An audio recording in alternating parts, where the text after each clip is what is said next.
I hope someone finds this. No one said or did anything to stop them. It's too late for me. I was alone. It may not be too late for you.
America's changed. You understand that? I think to create the perfect union of democracy, we've been struggling.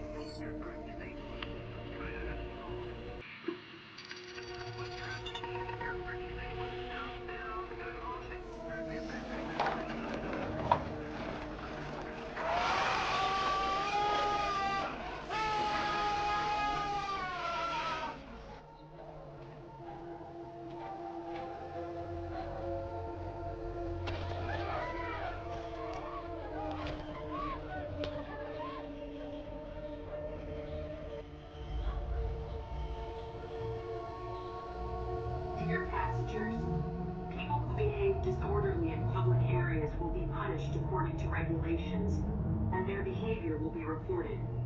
To avoid any negative record of personal credit, please follow the relevant regulations.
I can still remember my grandma.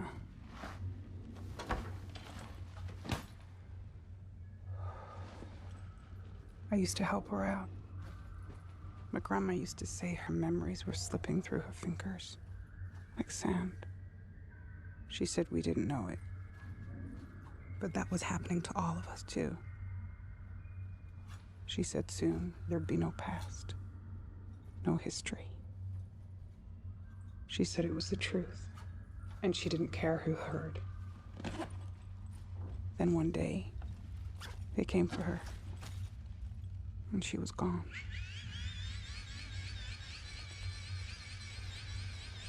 That stabbed to the heart of me. It silenced me. I never spoke again. I ran. Still running.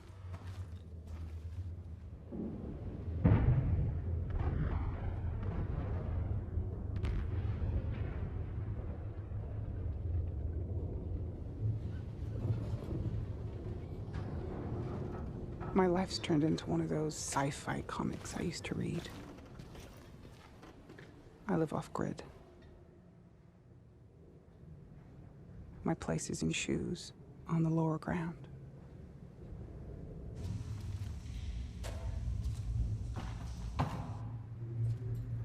There are others here. Survivors. Renegades.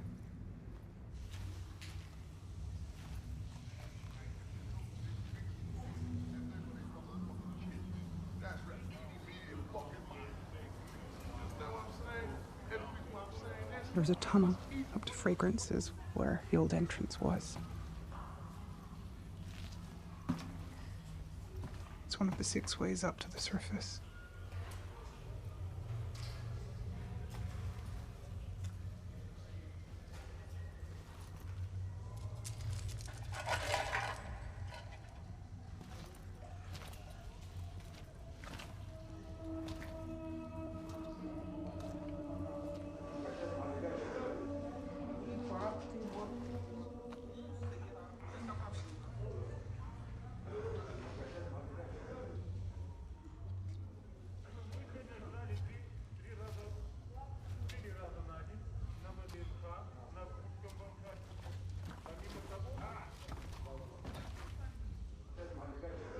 У Васильевича выпросили полсумки хлеба.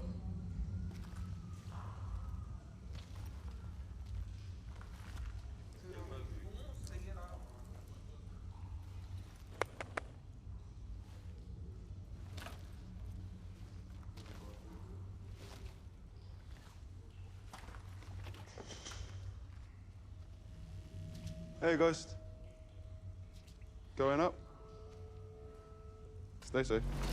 I met this guy, Jack, dumpster diving one night. It was me got him in here. Hey, I found an old picture you might like. He's got these goofy puppy dog eyes. I'll show it to you later. He's an AI.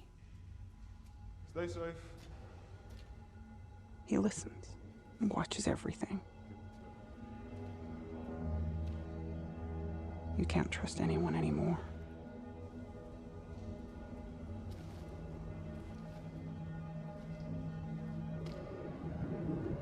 When you glean up on the surface after curfew, you have to be quick. You avoid the dogs. You dodge the street militia.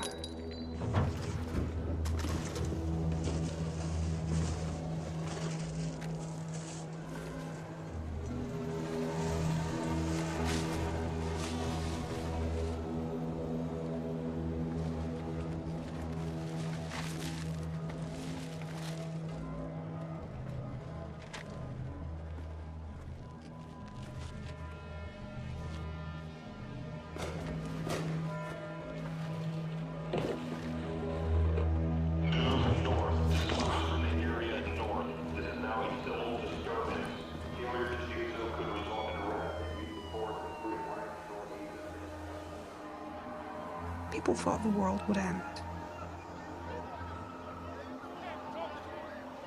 But the world goes on.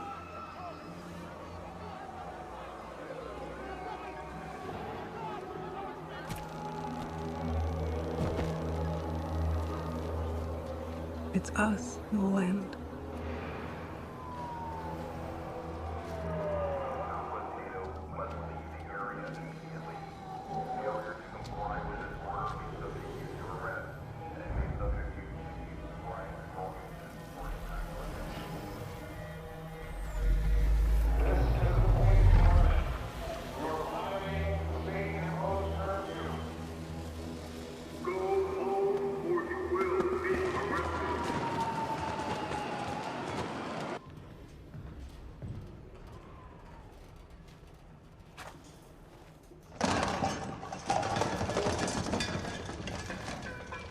Gleaning is how we get by. We pick over the leftovers, the broken, the rejected, anything we can use. Thanks, Ghost. But I love it. Those puppy dog eyes. I love this hat.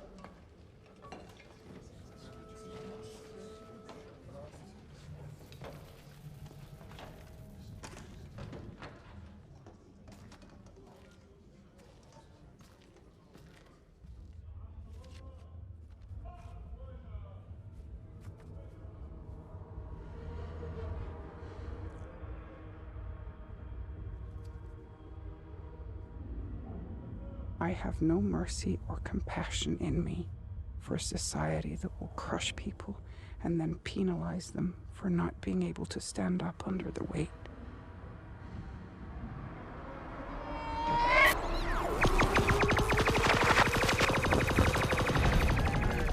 How did we get here? How did we let this happen? In the late 1980s and early 1990s, you were in a moment of democratic triumph. We're now in a democratic recession, and it's endemic in Eastern Europe, in Western Europe, in the United States, India, the Philippines. This is a new age of impunity. Some countries are actually just going back to the age of elite power. The financial system is rocked to its foundation as top Wall Street institutions... If you have an economic crisis and/or a refugee crisis, these demagogues rise. They're promising to protect you from a threat that doesn't exist.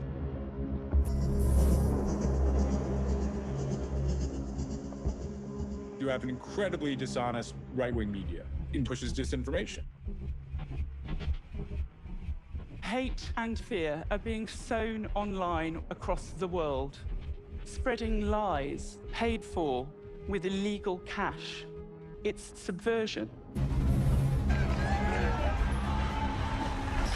What Putin saw is he's like, holy shit, I can hack this system and then control global capitalism and politics.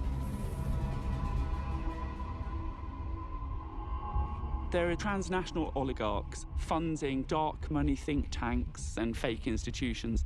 Americans for Prosperity. Renowned Washington think tank, the Cato Institute. The Institute of Economic Affairs. They're lobby shops set up to influence politics on behalf of ideological billionaires and big business. BP is a corporate donor to the IEA. They come to tons of our events. BP might say, you know, we at BP are really struggling with these regulations. Can you tell me why you're not going to change this next step? It's disrupting democracy. Social media has enabled the rise of these populist authoritarian-style leaders. We will root out the communists, Marxists, fascists, and the radical left thugs that live like vermin within the confines of our country. We will make America great again. So you would say that white supremacist-tied publications meet a rigorous standard for fact-checking? Facebook's site has been used to incite violence against Rohingya refugees in Myanmar. Mr. Modi has driven Muslims of this country to the wall. I have a particular responsibility. It is to end the free movement of people once and for all. Europe is in the heat of a battle about the future of democracy, and Hungary is now the front line. It's not just Putin and Orban. There's an alliance of dictatorships. There's no subtlety in Netanyahu's ambition to claim all of the Palestinian state. There's a global effort by people in power to stay in power. They care more about maintaining power for their clique than a broader sense of common good.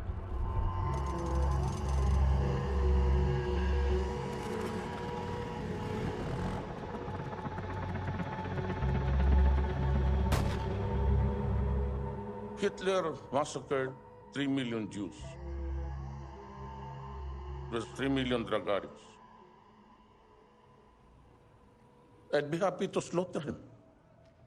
The volume of killing here is quite extraordinary. In the 80 or so days that Duterte has been in power, there's now been an average of somewhere between 35 and 40 police killings of drug pushers and drug users every day. So no qualms about killing killers. Yes, of course. I must admit that I have killed. I'm a journalist. This is my 37th year as a journalist. What's the role of journalism? Journalism, the mission, holding power to account, public and private. As president, you now also defend the Constitution. Yes. You break the law, you threatened to break the law, you said you had killed it a year ago, right? You told me that.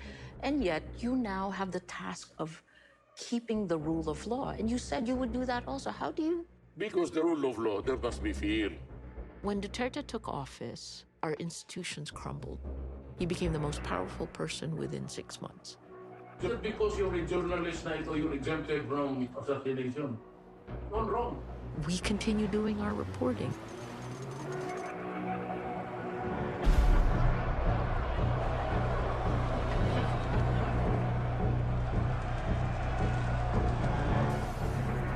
कैसा लगता है जब मारते हैं कैसा मजा आता है जब उसको मार के आके घर पे सो गए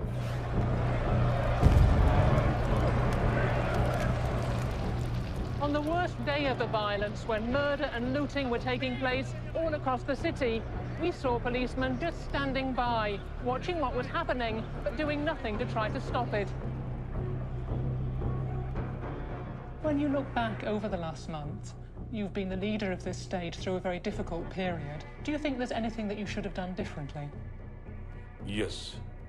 One area where I was very, very weak, and that was how to handle the media.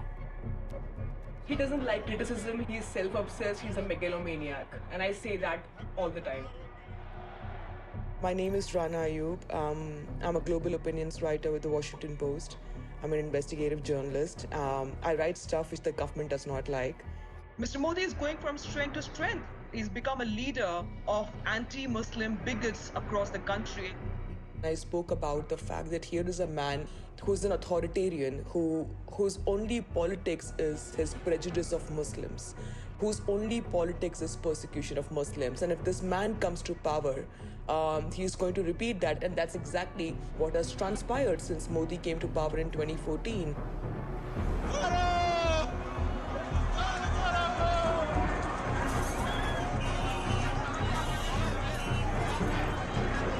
I believe that I'm standing up for just bearing witness. I don't even want to do anything.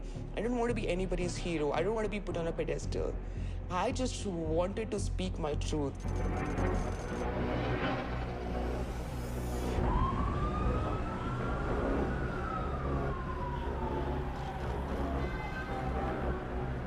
Nigel, this way. Nigel. They know this referendum is too close to call and are stepping up the intensity with just a week to go till polling day. When ISIS say they will use the migrant crisis to flood the continent with their jihadi terrorists, they probably mean it. There's no good fighting an election campaign on the facts. Now, this is a once-in-a-lifetime chance for us to take back control of our immigration system. Because actually, it's all about emotion. The majority of people in this country are suffering as a result of our membership of the European Union. These honestly don't necessarily need to be true, as long as they're believed. If people feel that voting doesn't change anything, then violence is the next step.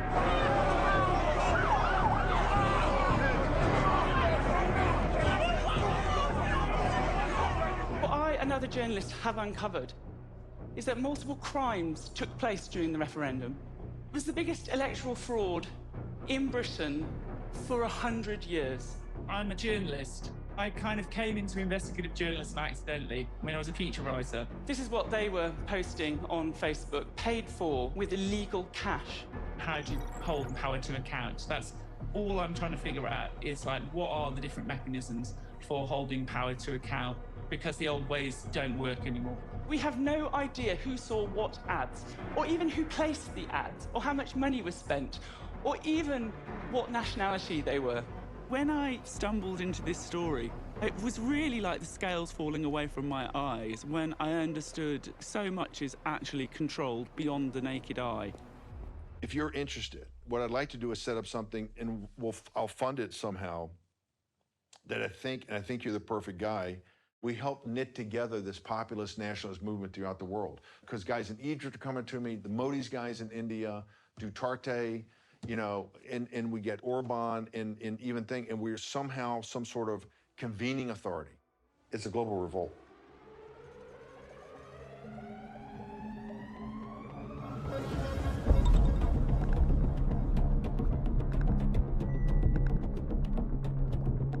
The game changer was the weaponization of social media. I got 90 hate messages per hour. That's when I began to realize this is really different.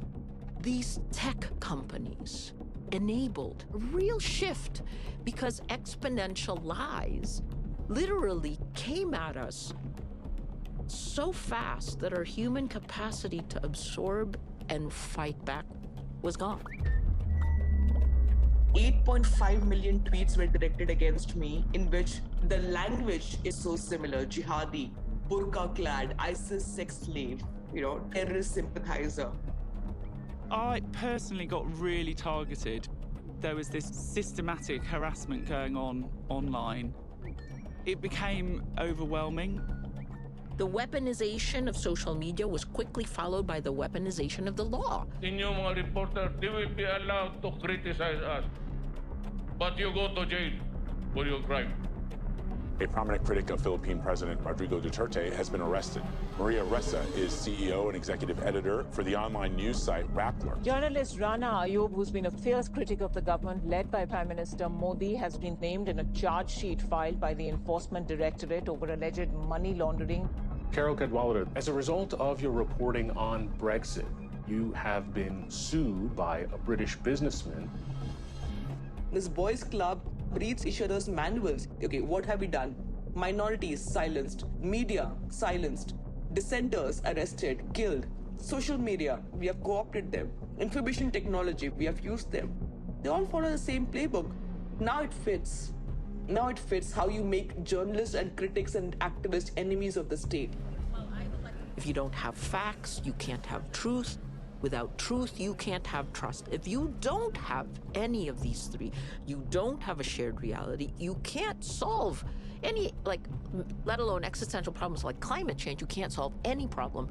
You cannot have democracy. Isn't this a science fiction movie?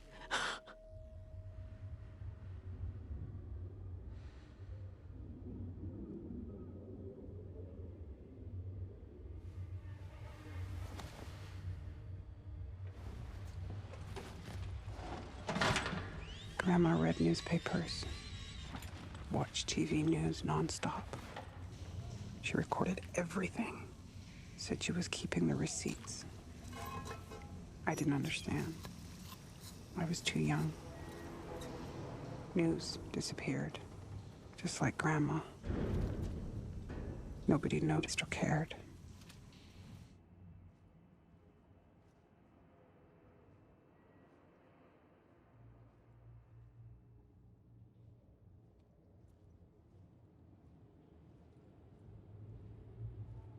Name.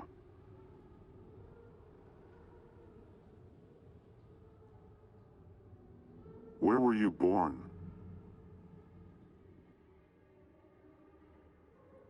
Where in New San Francisco have you visited?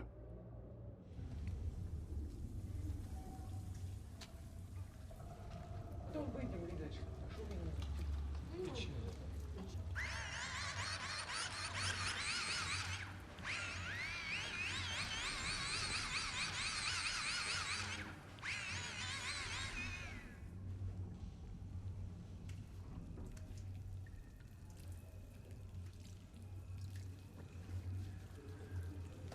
Every day I pass the same people on my way up.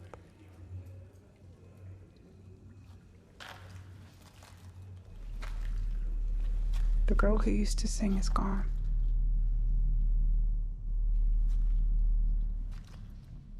It's like one by one, they're turning into ghosts or grains of sand.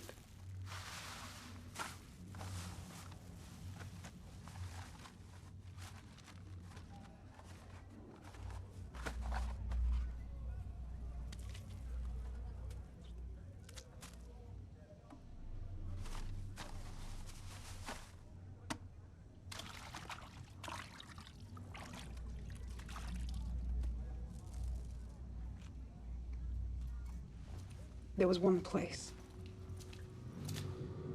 A secret place my grandma used to take me to.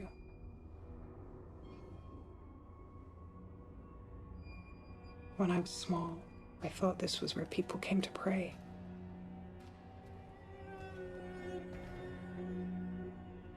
It was a place where you could read books.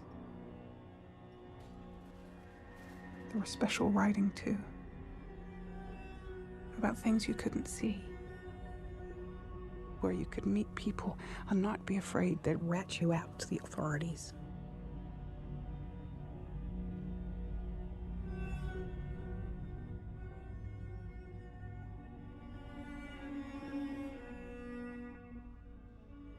It's where my grandma left me everything she'd saved.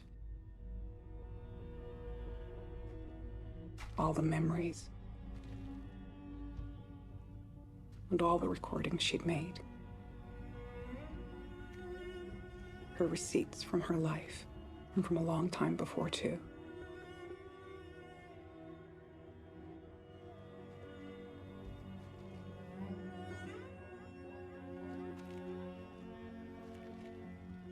I can feel people all around me. My parents are here.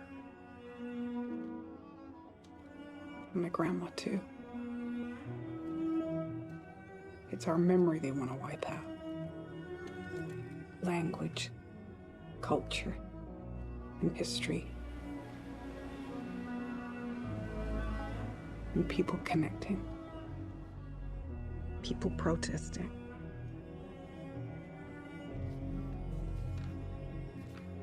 This is why they came for Grandma. They said it's wrong. They said it's a crime. And I know one day they'll come for me, too.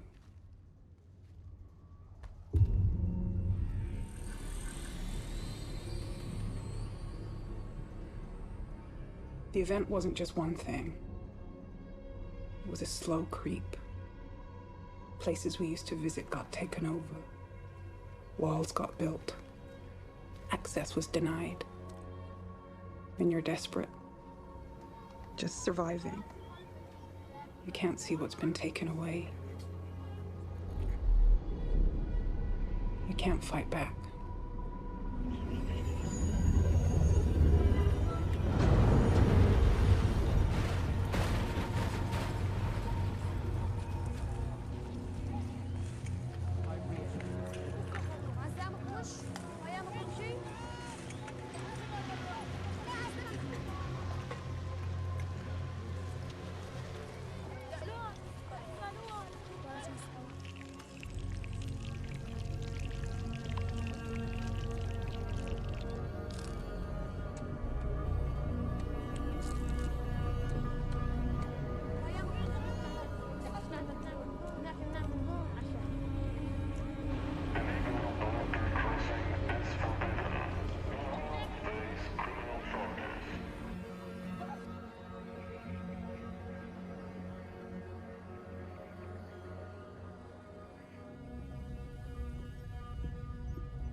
My grandma used to tell me how when she was a girl, she played with other kids in the park.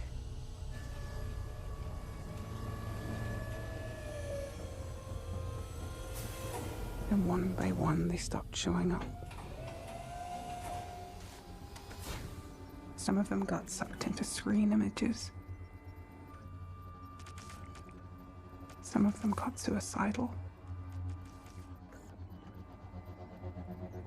Others vanished.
We are Uyghur people, historically from Central Asia, a Turkic Muslim group like Kazakhs and Uzbeks and Tatars. We are Sunni Muslim. The Chinese government always had this paranoia that the region is not safe, that Uyghurs always have the desire to seek independence, and therefore it must use every power to make sure it is completely controlled. When you're looking at the World Trade Center, we understand that a plane has crashed into the World Trade Center. We don't know anything more than that. 9/11, when Bush declared war against terror, Chinese government conveniently said, we also face the Muslim terrorists, branding Uyghurs as terrorists. 新疆启动严打爆恐活动专项行动，吹响了打击暴力恐怖的冲锋号。This was the escalation to impose strict policies to make it legal to arbitrarily detain and kill Uyghur people.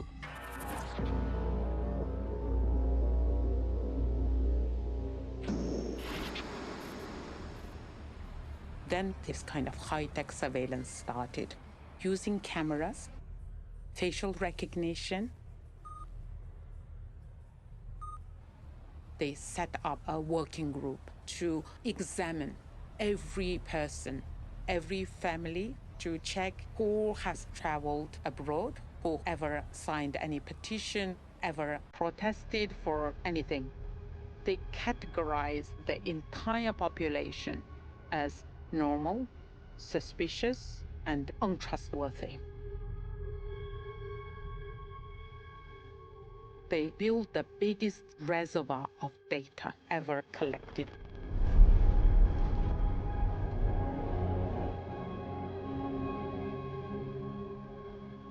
Every Uyghur aged over 12 must go to the hospital to provide health profile, DNA,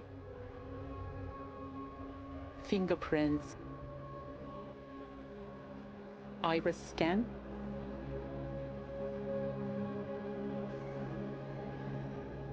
facial recognition from various different sides of their face, and also voice recognition. They had to read 20 times one paragraph of newspaper establishing biodata. And then the computer can automatically give a result whether you are normal, you are suspicious, or untrustworthy.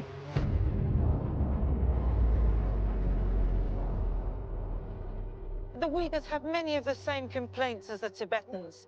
They say they're discriminated against, that they're not allowed to practice their religion and culture freely. And they're afraid to speak in public, especially now. One man said to me, "You talk today, and tomorrow your whole family disappears."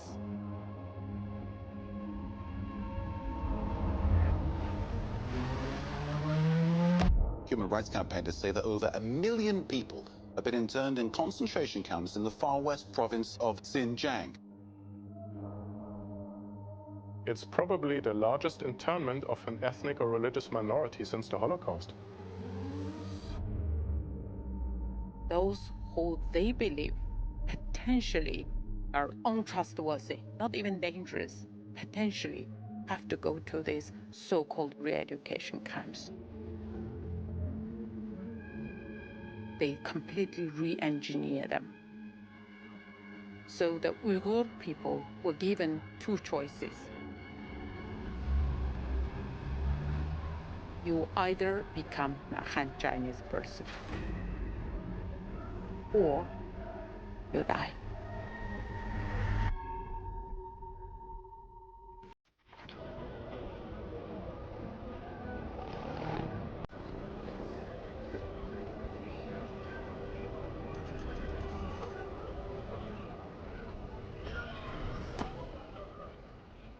We're on the precipice of probably the biggest revolution that the world has gone through in modern times.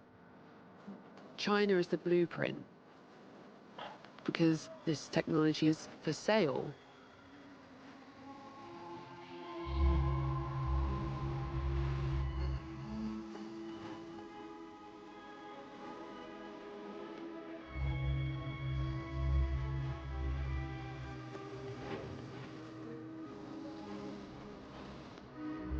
Israeli soldiers use facial recognition software to take photos of Palestinians in order to scan their faces into this Wolfpack database. It's the latest component, really, of a system of total surveillance of the Palestinian population.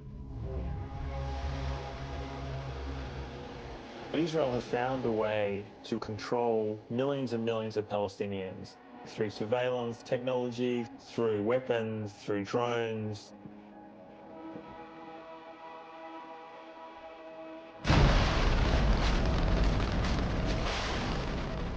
A myriad of surveillance and repression. And Israel says, if you want to have good relations with us, we'll sell you this amazing technology so you can also surveil your dissidents and critics.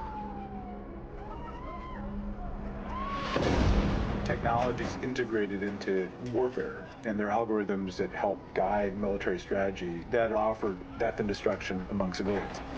You're removing people from the decision making, so you don't even have any capacity to bring a perspective on whether or not we should drop a 2,000-pound bomb on a refugee camp.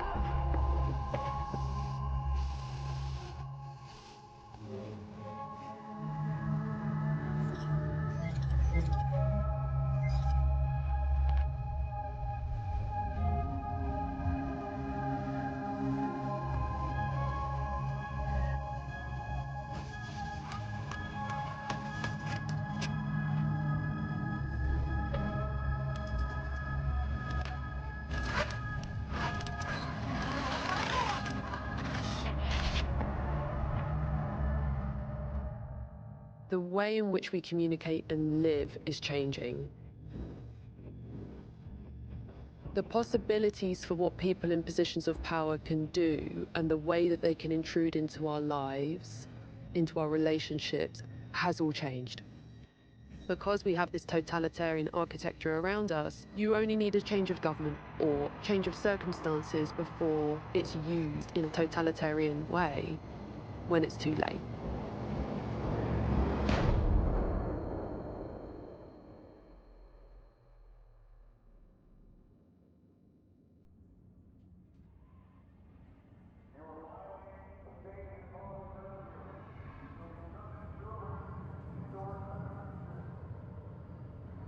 Names of relatives and associates.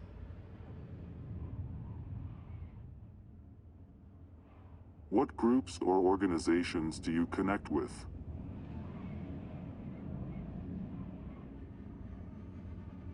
Do you have contact with any illegals in America?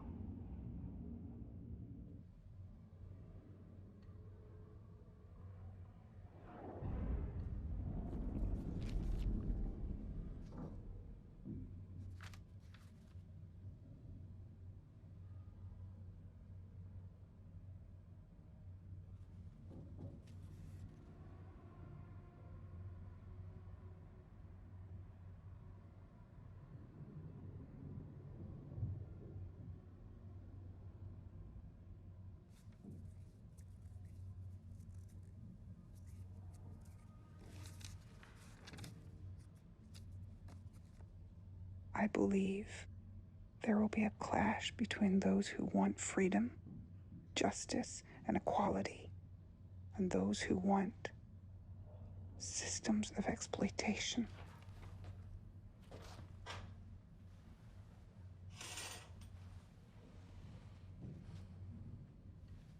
Do you have a teapot?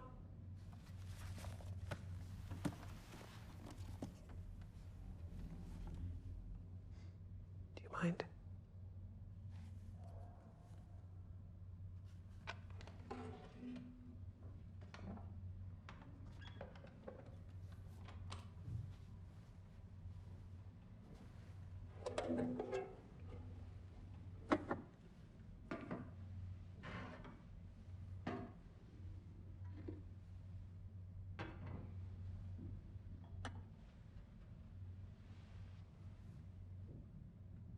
Water.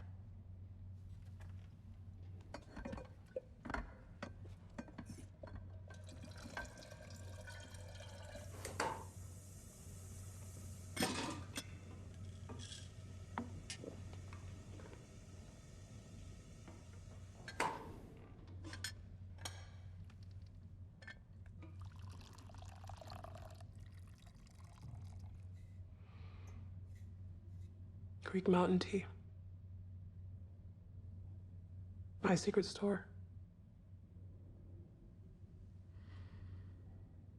I'm surprised it still has any scent left. Perhaps there's still someone out there collecting it from the hills.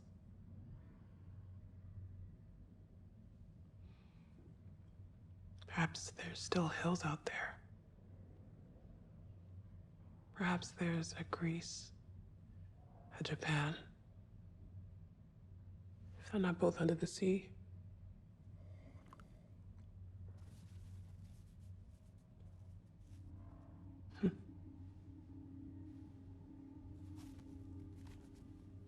There is no better teacher than adversity. Every defeat, every heartbreak, every loss contains its own seed. They killed the guy that said it, but it's still true. That's right. Somebody has to win.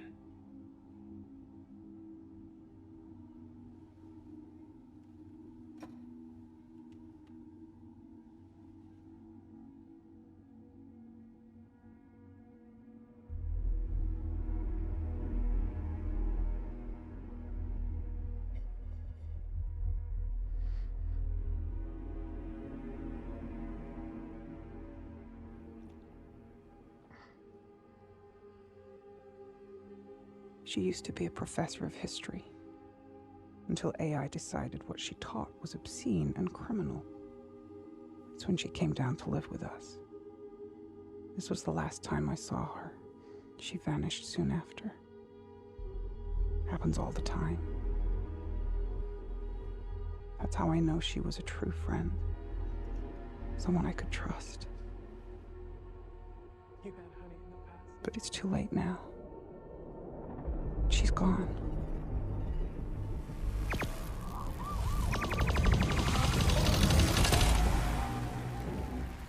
Welcome. Wow. You purchase Twitter with is to do something for charity. There's a new set of kings that nobody voted for. And they have more money and power than any corporation ever has.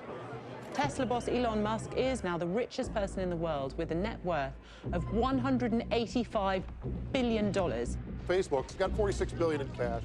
They cash flow somewhere around $10.5–11 billion. Google's parent company Alphabet surged. For the full year, revenue rose to nearly $75 billion. That now makes Alphabet the world's most valuable company, ahead of Apple. Just want to jump in with some Amazon numbers. Revenue, $89 billion. They are powerful not simply because they have all the money and the wealth, but because they've amassed all of the information. age, gender, ethnicity, religion, what car you drive, what products you purchase in shops, what churches you attend, how you see the world, what actually drives you, how open you are to new experiences, whether you prefer order and habits and planning in your life, how social you are, how much you tend to worry. Big data is an understanding of your personality, because it's personality that drives behavior, and behavior obviously influences how you vote.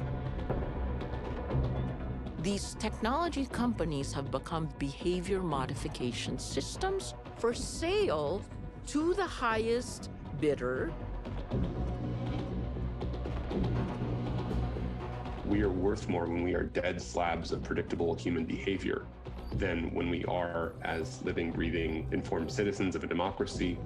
We are worth more when we are addicted, outraged, distracted, polarized, and disinformed than if we are living, breathing, free humans and citizens. Technology domesticates us into the new kind of human. The last time human beings were commodified, it was the age of industrialization, and it was labor.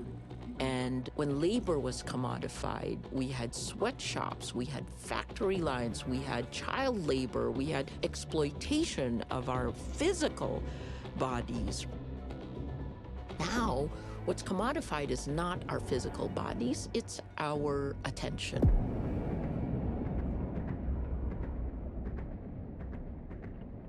So what are they going to do next?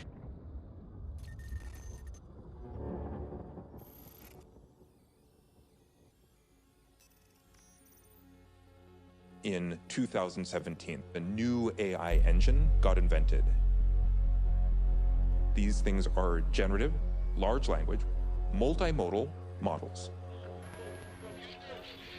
These models treat absolutely everything as language.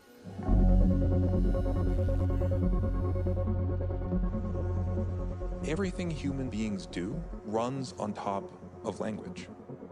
Our laws, the idea of a nation state, friendships and relationships. And just like AI can now translate between human languages, you can translate between almost anything. Images can be treated as language. Sound becomes a language. DNA is just another kind of language. This becomes the total decoding and synthesizing of reality. These models are so sophisticated that they can actually autonomously generate anything that you might think is unique to human creativity or human intelligence.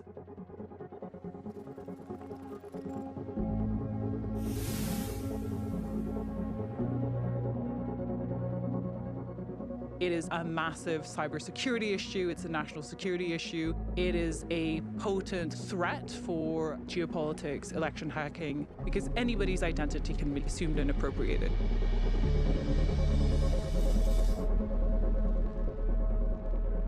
There's absolutely no guardrails, no laws, nothing that prevents the tech from gambling on this without any consequences. The longer nation states do not use their power to regulate artificial intelligence, the more data and power it gets, which usurps the powers of nation states. This is right up front, changing our lives.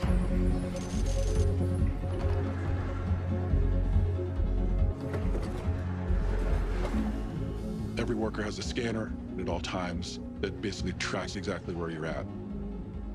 What they're doing is they're producing this massive data that they are using to be able to analyze the entire workforce. We're not treated as human beings. We're not even treated as robots. We're treated as part of the data stream. We are now solving problems with machine learning and artificial intelligence that were in the realm of science fiction for the last several decades. There will come a point where no job is needed. The AI will be able to do everything. So how do we build a society where it's not just the owners of all the machines and they own all the wealth, and then all the rest of us are kind of serfs?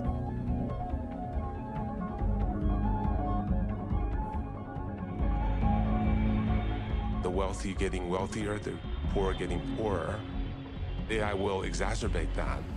And that, I think, will tear society apart because the rich will have just too much, and those who are have-nots will have very little way of digging themselves out of the hole.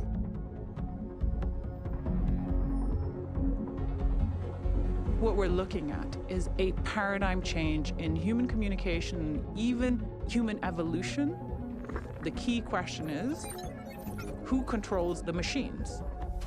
I am the reason OpenAI exists. Perhaps the most important foundational technology of our time, artificial intelligence. Basically, there's no institution in the world that cannot be improved with machine learning.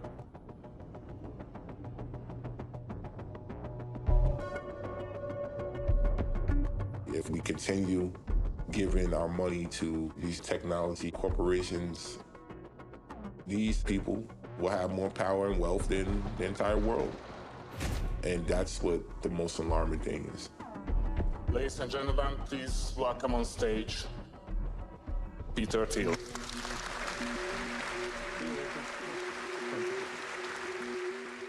From a libertarian perspective, the Western governments are not working that well. There are all these things. They're not very competent. Peter Thiel, the most influential venture capitalist in Silicon Valley. As a libertarian, I'm always sort of anti-government, anti the state. But there's also been an extraordinary decline of competence of the U.S. government. He is ultra-libertarian. I mean, it's like a real bring down the system ethos. Our system only works with growth. If you try to have a zero growth society, it would represent a tremendous break from our past. Billionaires should be allowed to pay less in taxes. Businesses should be allowed increasing freedom, bordering on the freedom to kind of run the world. Corporations are underrated because so many of these other institutions do not work. It's one of the things that's endlessly frustrating to a lot of the very successful people in Silicon Valley. He's not just this singular figure, he's somebody whose ideas have proliferated. Following Thiel is sort of this path through the history of Silicon Valley. It's obviously very dysfunctional to have mass homelessness. It's very dysfunctional to have no law and order. But if you think of it as a sort of inefficient redistributionist strategy, there's a lot of it that has a certain weird, perverse logic. In San Francisco, where I lived for 15 years, the homeless people were in the lower parts of town. They didn't climb up the hills. The value of the houses on the hills went up way more than the value of the houses on the flat parts went down. And so you have to think of the homeless people as like this feature to increase the value of the higher end real estate in the city. Peter Thiel owns this company, Palantir, a Silicon Valley big data company, which has got its claws into the British government and it's infiltrating itself into the NHS. Concordance wants to fix the fragmented healthcare supply chain. This new health service will be organized on a national scale as a public responsibility, and so everyone will pay for it, and everyone will benefit from it. When you're ill, you won't have to pay for it. What we have in the NHS is an entire nation's medical history from cradle to the grave. That is a vast data set at an individual level and then at a nationwide level. So if you want to do anything with healthcare and big data, it is a massive asset. US tech firm Palantir Technologies has won the biggest IT contract in the history of NHS England.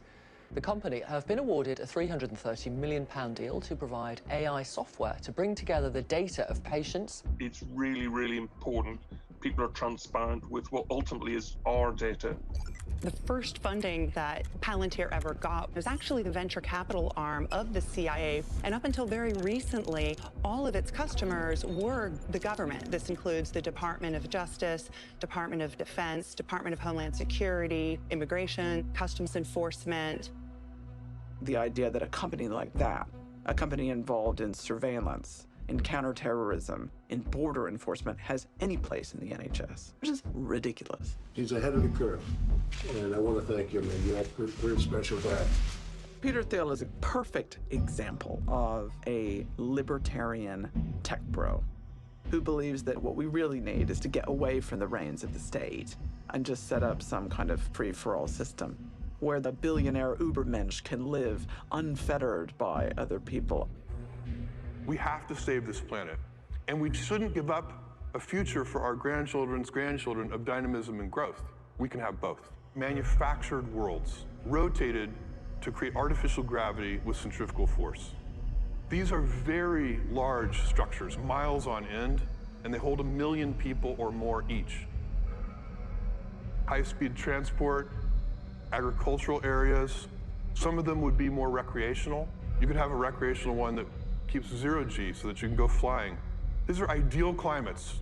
These are shirt-sleeve environments. People are going to want to live here. Techno-libertarians really hoping for some kind of a techno-monarchy where this group of elite tech bros creates the blockchain and the algorithms that automate our reality under their benevolent programming, godlike wisdom.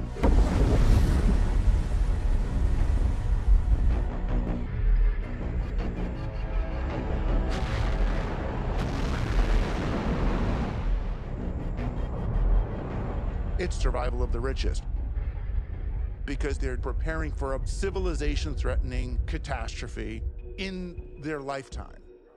The event, the thermonuclear war, the electromagnetic pulse, the climate catastrophe, the pandemic, the economic revolution, whatever it is that makes life for them unlivable.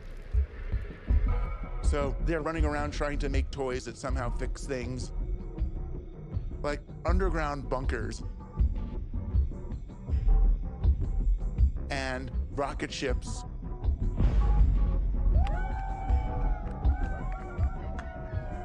I want to thank every Amazon employee and every Amazon customer, because you guys paid for all this.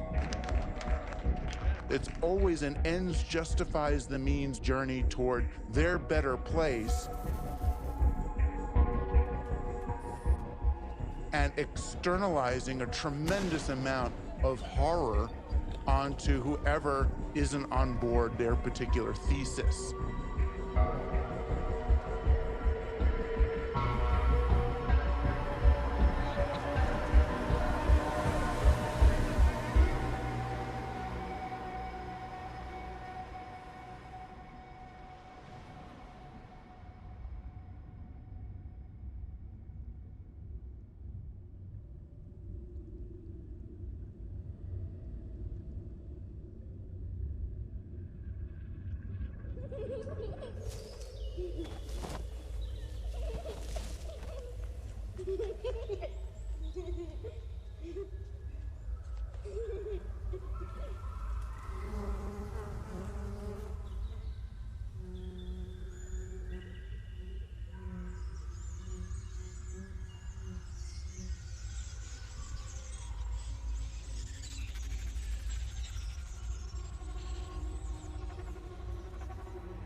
could this world and my life have been different if I'd have done something? Stood up? Fought back?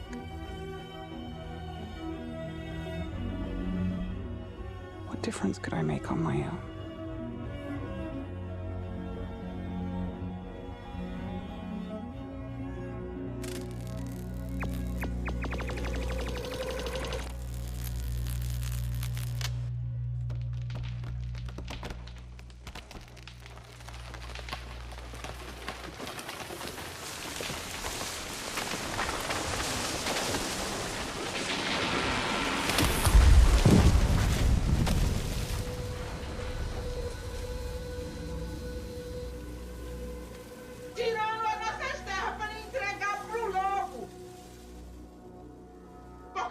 Evangelho que estão entrando sim na nossa terra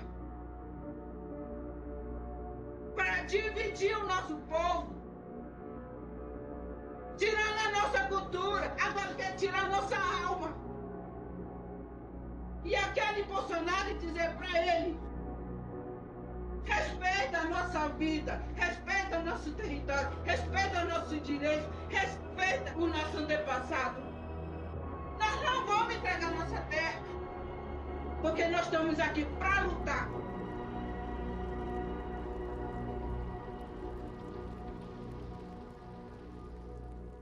We're running faster and faster through the woods, increasingly blind with less steering and control.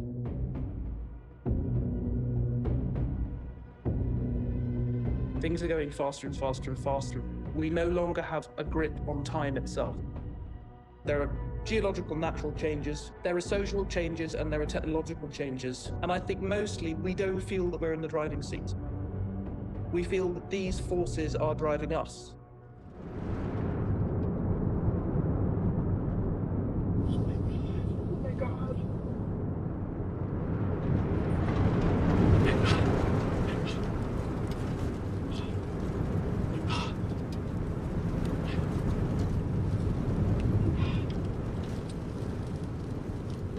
Please, please. Oh my God. Oh my God, please. Please. Please, please let me out of here. Please. Please.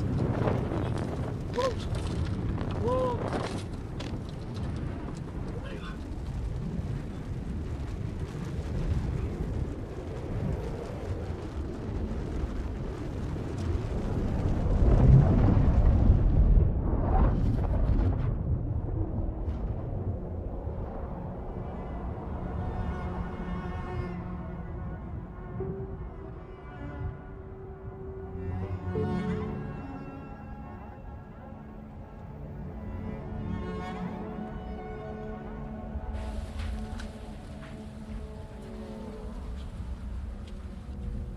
We have known for quite some time that climate change acts as a threat multiplier for all dimensions of society, and now we have our world on fire.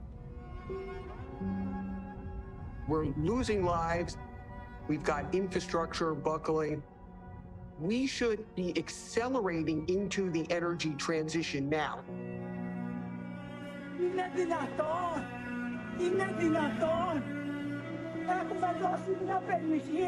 We are truly in a climate emergency. It's here and now. It's not in the future.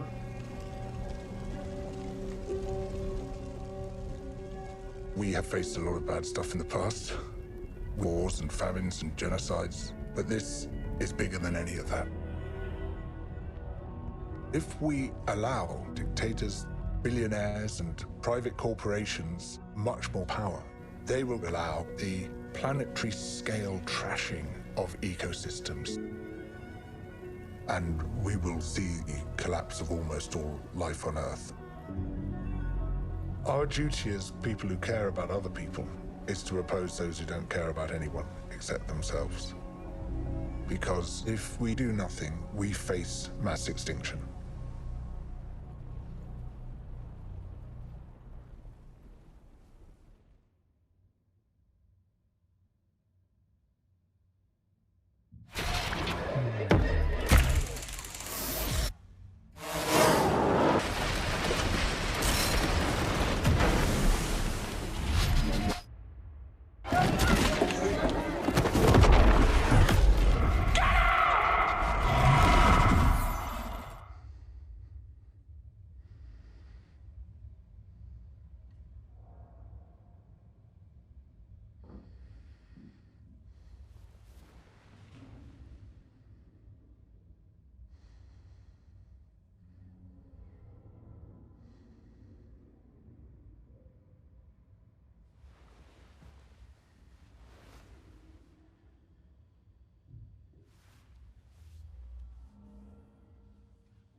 This is it.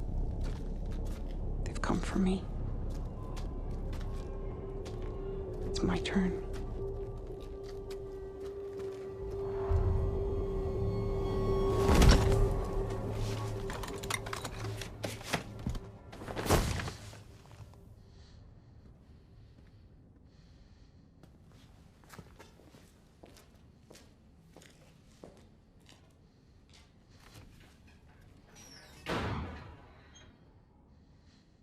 Name.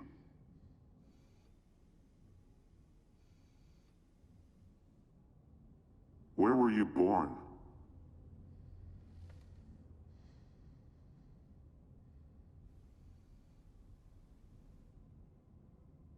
Where in New San Francisco have you visited? Names of relatives and associates?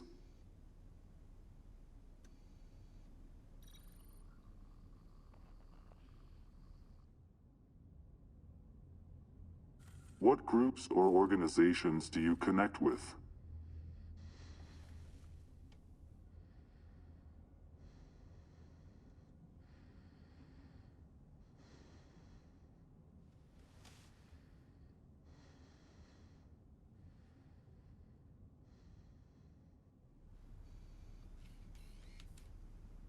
What is 2 plus 2?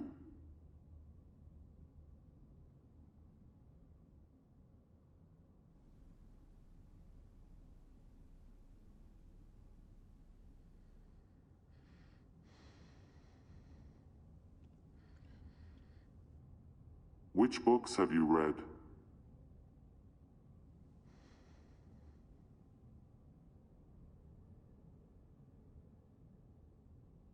Have you ever participated in a protest?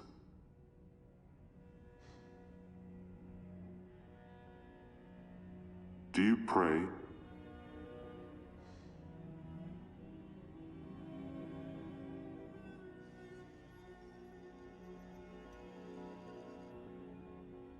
Would you like to self-confess your crimes?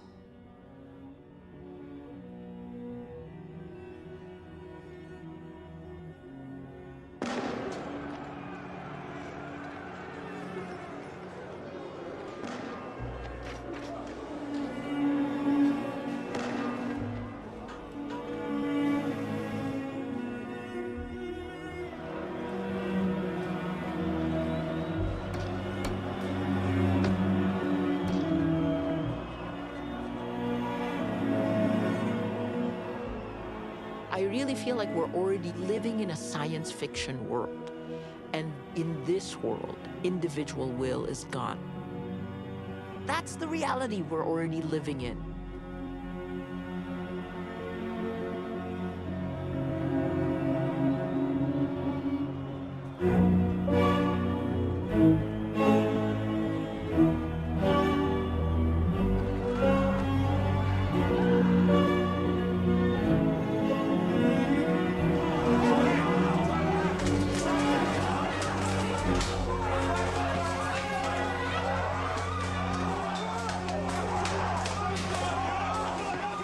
This year, 72% of the world is under authoritarian rule. They crush democratic institutions from within. They don't stay in their countries. They then ally globally, and that's where we begin to see the power shifts. Time is ticking. If we do not act when we can, we will lose free will. That's the tipping point. Are we gonna fall off the cliff? Will democracy survive? Will fascism win?